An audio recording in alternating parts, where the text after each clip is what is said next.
ಕೀರ್ತಿಯನ್ನು ಮೊಟ್ಟ ಮೊದಲಿಗೆ ಆರಂಭ ಮಾಡಲು ಕಾರಣೀಕರ್ತರಾದ ನಿರಂಜನ ಶರಣ, ಕರ್ನಾಟಕದ ಗಾಂಧಿ, ರಾಷ್ಟ್ರಧರ್ಮದ ವಿಚಾರ, ಲಿಂಗೈಕ್ಯ ಹೃದಯಕರ ಮಂಡಲನವರನ್ನು, ಲಿಂಗೈಕ್ಯ ಪೂಜ್ಯ ಮೃತ್ಯುಂಜಯಪ್ಪಗಳವರನ್ನು ನಿತ್ಯ ಸ್ಮರಣೆ ಮಾಡಿಕೊಂಡು 12ನೇ ಶತಮಾನದ ಬಸವಾದಿ ಶಿವಶರಣರ ವಚನ ಸಾಹಿತ್ಯವು ಕಣ್ಣು ಮರೆ ಮಣ್ಣು ಮರೆಯಾಗುತ್ತಿರುವ ಸಂದರ್ಭದಲ್ಲಿ ತಮ್ಮ ವಕೀಲಿ ವೃತ್ತಿಯನ್ನು ಬದಿಗೆ ಸರಿಸಿ ವಚನ ಸಾಹಿತ್ಯವೇ ತಮ್ಮ ಪ್ರಾಣ, ವಚನ ಸಾಹಿತ್ಯವೇ ತಮ್ಮ ಜೀವಾಳವೆಂದು ಬಗೆದು ವಚನ ಸಾಹಿತ್ಯವನ್ನು ಹುಡುಕುವುದಕ್ಕಾಗಿ ನಾಡಿನ ಮನೆ ಮನೆಗಳಿಗೆ, ಮಠ ಮಠಗಳಿಗೆ ಅಡ್ಡಾಡಿ ವಚನ ಸಾಹಿತ್ಯವನ್ನು ಹುಡುಕಿ ಪರಿಷ್ಕರಣೆ ಮಾಡಿ ಅವುಗಳಿಗೆ ಅಕ್ಷರ ರೂಪ ಕೊಟ್ಟು ಕನ್ನಡ ಸಾಹಿತ್ಯದ ಶ್ರೀಮಂತಿಕೆ ಹೆಚ್ಚು ಮಾಡಿದ ವಚನ ಗುಮ್ಮಟ, ವಚನ ಪಿತಾಮಹ ರಾವ್ ಬಹದ್ದೂರ್ ಡಾಕ್ಟರ್ ಲಿಂಗೈಕ್ಯ ಫಕೀರಪ್ಪ ಗುರುಬಸಪ್ಪ ಹಳಕಟ್ಟಿಯವರನ್ನು ಕೂಡ ಸ್ಮರಣೆ ಮಾಡಿಕೊಂಡು ನನ್ನ ಹೆತ್ತ ತಂದೆ ತಾಯಿಗಳನ್ನು, ಹೊತ್ತ ಭೂಮಿಯನ್ನು, ಈ ಜಗದ ಜೀವಿಗಳಿಗೆ ಅನ್ನ ನೀಡುತ್ತಿರುವಂಥ ರೈತರನ್ನು, ದೇಶದ ಗಡಿ ಕಾಯುತ್ತಿರುವಂಥ ವೀರ ಯೋಧರನ್ನು ಭಕ್ತಿ, ಶ್ರದ್ಧೆ, ಗೌರವಗಳಿಂದ ಸಂಸ್ಮರಣೆ ಮಾಡಿಕೊಂಡು ನನ್ನ ವಿದ್ಯಾಗುರುಗಳೆಲ್ಲರಿಗೂ ಮನವಾರೆ ನಮನಗಳನ್ನು ಸಲ್ಲಿಸಿ ಬಸವಭೂಮಿ ಯಾತ್ರೆಯ ಈ 2ನೇ ದಿನದ ಬೆಳಗಿನ ಕಾರ್ಯಕ್ರಮದಲ್ಲಿ ಪ್ರಾರ್ಥನೆಯಲ್ಲಿ ಪಾಲ್ಗೊಂಡಿರುವ ಪೂಜ್ಯ ಡಾಕ್ಟರ್ ಬಸವಾನಂದ ಸ್ವಾಮೀಜಿಯವರ ಜಂಗಮ ಪಾದಗಳಲ್ಲಿ ಶರಣೆಂದು, ಹಿರಿಯರು ಮನೋಭಾವಿಗಳಾಗಿರುವಂಥ ಎಸ್.ಎಲ್. ಬಾಜಿ ಗುರುಗಳಲ್ಲಿ ಹಾಗೂ ತಮ್ಮೆಲ್ಲರಲ್ಲಿ ಪ್ರಿಯ ಶರಣು ಶರಣ. ಆತ್ಮೀಯರೇ, ಸಮಯವನ್ನು ನಾವು ಗೌರವಿಸಲಿಲ್ಲ ಅಂದರೆ ನಮಗೆ ಯಾವುದೇ ರೀತಿಯ ಗೌರವ ಸಿಗೋದಿಲ್ಲ. ಹೊರಗಿನವ್ರು ಮಾತಾಡಬೇಡ್ರಿ. ಸಮಯ ಜೀವನದ ಅತ್ಯಮೂಲ್ಯ ಪ್ರಸಂಗ. ಒಮ್ಮೆ ಸಮಯ ಕಳೆದು ಹೋಗಿಬಿಟ್ರೆ ಮತ್ತೊಮ್ಮೆ ಮರಳಿ ಸಿಗಲಾರದು. ಸಮಯದ ಬೆಲೆ ಯಾವಾಗ ಬರ್ತಕ್ಕಂತಂದ್ರೆ, ನೀವು ಹುಡ್ಕೋತ ಬಸ್ ಸ್ಟ್ಯಾಂಡ್ಗೆ ಹೋಗಿರ್ತೀರಿ, ಹೋಗಿದ್ರಲ್ಲಿ ಬಸ್ ಹೋಗಿರ್ತೀರಿ ಅಲ್ಲ, ನೀರು ಬಿಟ್ಟು ಬಂದಿದ್ರೆ ಬಸ್ ಸಮಯದ ಬೆಲೆ ಯಾವಾಗ ಬರ್ತಕ್ಕಂತಂದ್ರೆ, ಫ್ಲೈಟ್ ವಿಮಾನಕ್ಕೆ ನಾವೆಲ್ಲ ಟಿಕೆಟ್ ಬುಕ್ ಮಾಡಿರ್ತೀವಿ, ಸರಿಯಾದ ಟೈಮಕ್ಕೆ ನಾವು ಅಲ್ಲಿ ಎಂಟ್ರಿ ಆಗಲಿಲ್ಲ ಅಂದ್ರೆ ವಿಮಾನ ನಮ್ಮ ಸಲುವಾಗಿ ಕಾಯಂಗಿಲ್ಲ, ಹೋಗ್ತದೆ. ಆವಾಗ ಮುಂದಿನ ಎಲ್ಲ ಆಲೋಚನೆಗಳು ಏನಾಗ್ತವೆ ಅಂದರೆ ಹಳ್ಳ ಹಿಡಿತಾವೆ. ಆ ಕಾರಣಕ್ಕಾಗಿ ನಾವು ಬಸವಭೂಮಿ ಯಾತ್ರೆಯಲ್ಲಿ ಎಷ್ಟು ಸಾಧ್ಯವಿದೆಯೋ ಅಷ್ಟು ಸಮಯವನ್ನು ಪಾಲನೆ ಮಾಡಲಿಕ್ಕೆ ಮೊದಲಿನಿಂದಲೂ ನಾವು ಪ್ರಯತ್ನ ಮಾಡ್ತಾ ಇದ್ದೇವೆ. ಸರಿಯಾಗಿ ಇವತ್ತು 6 ಗಂಟೆಗೆ ಪ್ರಾರ್ಥನೆ, ನೀವು ಯಾರು ಬರಲಿ ಬರದೇ ಇರಲಿ, ಪ್ರಾರ್ಥನೆ ಪ್ರಾರಂಭ. ನಮ್ಮ ಬಸವಭೂಮಿ ಯಾತ್ರೆಯ ಹಾಗೂ ಶರಣ ವಿಚಾರ ವಾಹಿನಿಯ ಒಂದು ಪರಿಕಲ್ಪನೆ ಇರುವುದರಿಂದ ನಾನು ನಿನ್ನೆ ಹೇಳಿದ್ದೇನೆ ತಮ್ಮೆಲ್ಲರಿಗೂ, ಇನ್ನು 3 ದಿನ ನಮಗೆ ಸಹಕಾರ ನೀವು ಕೊಡಬೇಕು. ಅಂದರೆ ಈ ಬಸವಭೂಮಿ ಯಾತ್ರೆ ಯಶಸ್ವಿಯಾಗ್ತದೆ, ಇರಲಿಲ್ಲ ಯಶಸ್ವಿ ಆಗುವುದಿಲ್ಲ. ಇದು ಉಳಿಕಿದ ಪ್ರವಾಸಕ್ಕೆ ಅಲ್ಲ, ಉಳಿಕಿದ ಪ್ರವಾಸಕ್ಕೆ ಅಲ್ಲ. ಅಲ್ಲೆಲ್ಲೇ ಹೋಟೆಲ್ಗೆ ಹೋಗ್ತೀರಿ, ಅಲ್ಲಿ ಚಹಾ ಕುಡಿತೀರಿ, ಈಗ ಮಾಡ್ಬೇಡ ಆಕರ್ಷಿಸ್ತೈತಿ ಸಿಗ್ತೀರಿ, ಆದರೆ ಏನು ಆ ವ್ಯವಸ್ಥೆ ಇಲ್ಲ. ಇಲ್ಲೇನಿದ್ರು ನಮ್ಮ ಆರೋಗ್ಯ, ಸಮಯ ಪರಿಪಾಲನೆ, ಸಹಕಾರ, ಈ ತತ್ವದೊಳಗೆ ಈ ಬಸವಭೂಮಿ ಯಾತ್ರೆ ಕಳೆದ 28 ವರ್ಷಗಳಿಂದ ನಾಡಿನಾದ್ಯಂತ ಇದು ಯಾತ್ರೆಯನ್ನು ಮಾಡ್ತಾ ಇದೆ. ಬಹುತೇಕ ಹೊಸದಾಗಿ ಬಂದಾಗ ಒಂದು ಈತ ಇದರ ಅನುಭವ ಆಗ್ತಾ ಇರಬೇಕು, ಈಗ ಆಗ್ತಾ ಇರಬೇಕು, ಆಗಲೇಬೇಕು. ಒಮ್ಮೆ ಗದಗಿನ ತೋಟದಾರ್ಯ ಮಠದೊಳಗೆ ಒಂದು ಶಿಬಿರ ಇಟ್ಕೊಂಡಿದ್ದೀವಿ. ಅದರ ಸಂಚಾಲಕ ನಾನಾಗಿದ್ದೆ. ಚಲನ ವಿಚಾರವಾಗಿ ಅಡಿಯೊಳಗೆ ಇಟ್ಕೊಂಡಿದ್ದೀವಿ. ನಾನೆಲ್ಲ ಮೊದಲಿಗೆ ಆರಂಭದ ದಿವಸ ಪ್ರಾರಂಭ ಏನಾಕೈತಿ ಅವತ್ತೆಲ್ಲ ನಾಳಿಂದ ಏನು ಮಾಡಬೇಕು ಇದೆಲ್ಲ ಬಿಡಿಸಿ ಹೇಳಿದ್ದೆ.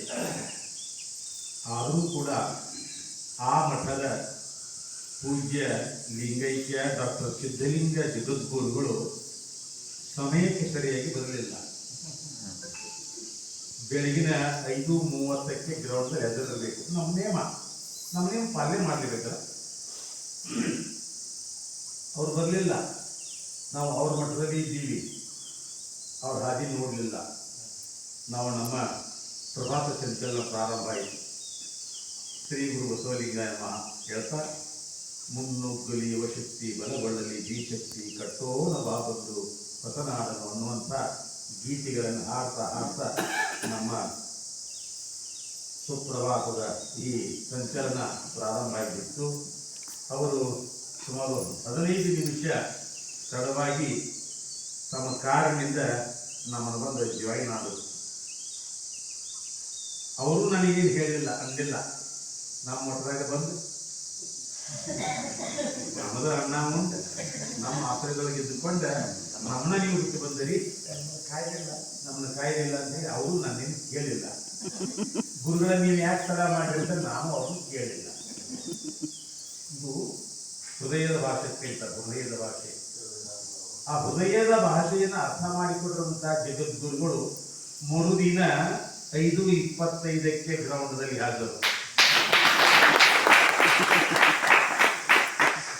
ಅಂದ್ರೆ ಒಂದು ಸಮಯ ಪರಿಪಾಲನೆಯಲ್ಲಿ ನಮ್ಮನ್ನು ನಾವು ತೊಡಗಿಸಿಕೊಂಡ್ವಿ ಅಂದರೆ ಅದಕ್ಕೆ ಎಲ್ಲರೂ ಸ್ಪಂದನೆ ಮಾಡ್ತಾರೆ.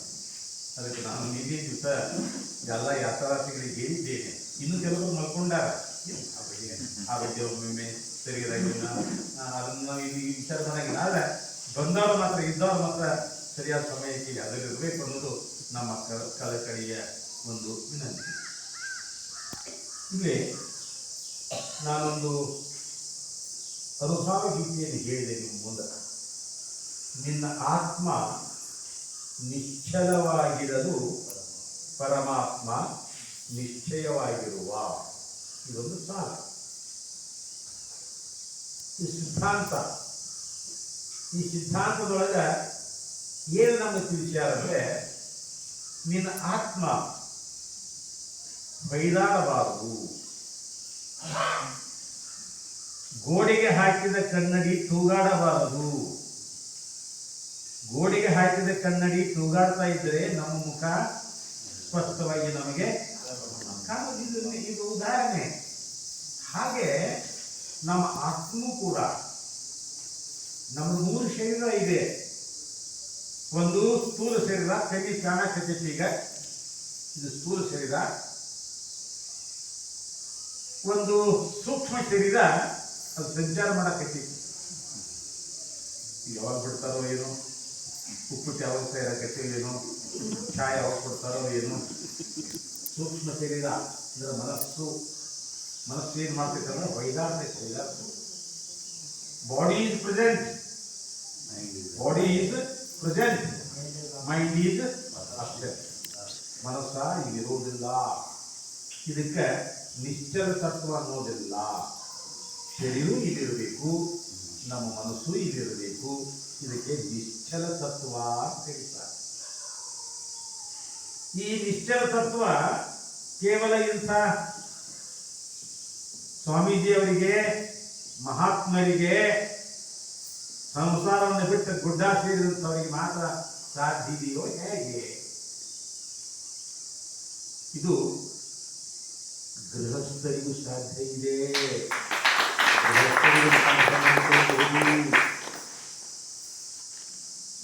ಪ್ರಪಂಚ 24 ಗಂಟೆನೂ ನಮ್ಮ ಪ್ರಪಂಚ ನಮ್ಮ ಜೊತೆಗೆ ಇರೋದಿಲ್ಲ. ಪ್ರಪಂಚ ಬೇಕು, ಪ್ರಪಂಚ ಬೇಡ ಅನ್ನಂಗಿಲ್ಲ, ನಾವು ಪ್ರಪಂಚನ ಅಲಗಳೆಂಗಿಲ್ಲ. ಗೃಹಸ್ಥ ಜೀವನ ಶ್ರೇಷ್ಠ ಜೀವನ. ಗೃಹಸ್ಥರು ಬಹಳ ಶ್ರೇಷ್ಠರು. ಅದಕ್ಕೆ ಅವ್ರು ಹೇಳ್ತಾರ ಅನುಭಾವಿಗಳು, ಈ ಗೃಹಸ್ಥ ಜೀವನದಿಂದ ಇದೆಲ್ಲ ಭೂಮಿ ಮೇಲೆ ಇಷ್ಟೆಲ್ಲ ಜೀವರಾಶಿಗಳು ಬಂದದ್ದು.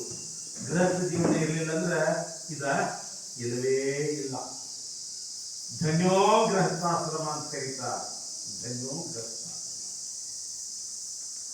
ಹಾಗೆ ನಾವು ಗೃಹಸ್ಥ ಜೀವನದಲ್ಲಿ ಇದ್ರೂ ಕೂಡ ಹೆಂಡತಿ, ಗಂಡ, ಮಕ್ಕಳು, ಮರಿ, ತಂದೆ, ತಾಯಿ, ಬಂಧು ಬಳಗ ಇವೆಲ್ಲದರ ಮಧ್ಯದಲ್ಲಿ ನಾವಿದ್ದೇವೆ ಇವತ್ತ.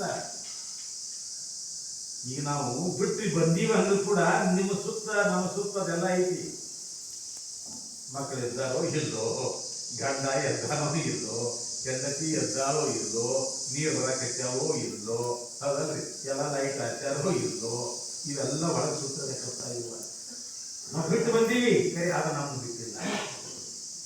ಅದು ನಮ್ಮನ್ನ ಬಿಟ್ಟು ತಗೊಂಡ ಬಂದೀವು. ಇವ್ರು ಬಂದಿರ್ತಾರ ಹಾಲಿನಾರು ಬಂದ್ರು ಇಲ್ಲು, ಸೈಕಲ್ ಮಾಡ್ಕೊಂಡು ಬಾರೋ ಇಲ್ಲು, ಹಾಲು ತುಂಬ್ಕೊಂಡು ಬಂದ್ರು ಇಲ್ಲು, ಟ್ರಕ್ ಬಸ್ಸೋ ಇಲ್ಲು, ಅವನು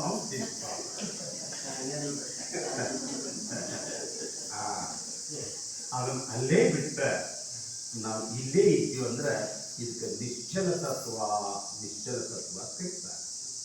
ಎಷ್ಟರ ಚೆಲ್ಲಿದ್ರೆ ಎಷ್ಟರ ಇದೆ ಅಂತ ನಿಶ್ಚಲ ತತ್ವ ಇತ್ತಂದ್ರೆ ಪರಮಾತ್ಮನ ದರ್ಶನ ನಿಶ್ಚಿತ ಅಂತ.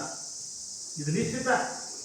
ನಾವು ನಿಶ್ಚಲ ತತ್ವ ಇರ್ಲಿಲ್ಲ ಅಂದ್ರೆ ಕೊಯ್ದಾಡ್ದ ನಾವು ಇದ್ದೀವಂದ್ರೆ ಹೆಂಗೆ ತೂಗಾಡುವ ಕನ್ನಡಿ ಒಳಗೆ ನಮ್ಮ ಮುಖ ಕಾಣಲಾರದೋ ಸ್ಪಷ್ಟವಾಗಿ, ಹಾಗೆ ನಮ್ಮ ಮನಸ್ಸು ಕೊಯ್ದಾಡ್ತಾ ಇತ್ತಂದ್ರೆ ಅಲ್ಲಿ ಪರಮಾತ್ಮನ ದರ್ಶನ ನನಗೆ ಆಗುವುದಿಲ್ಲ.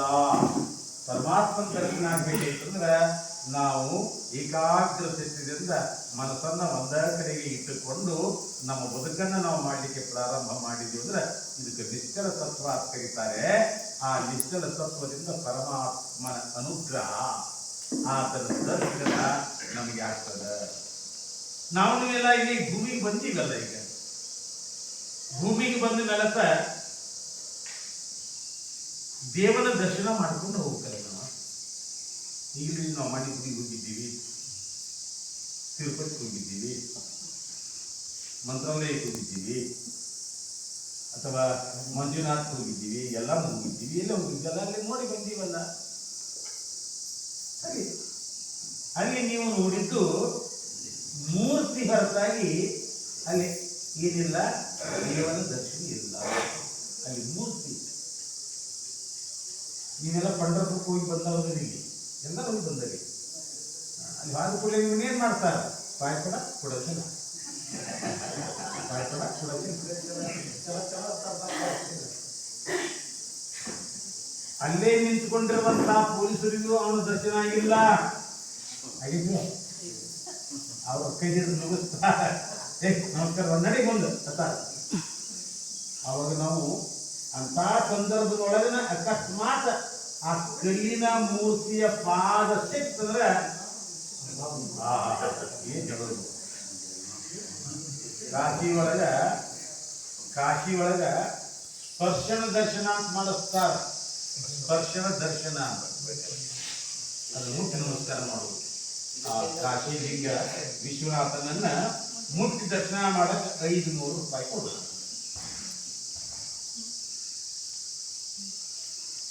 ಏನು ಮುಟ್ಟ್ಯನೋ ಏನೋ ಒಳಕೈ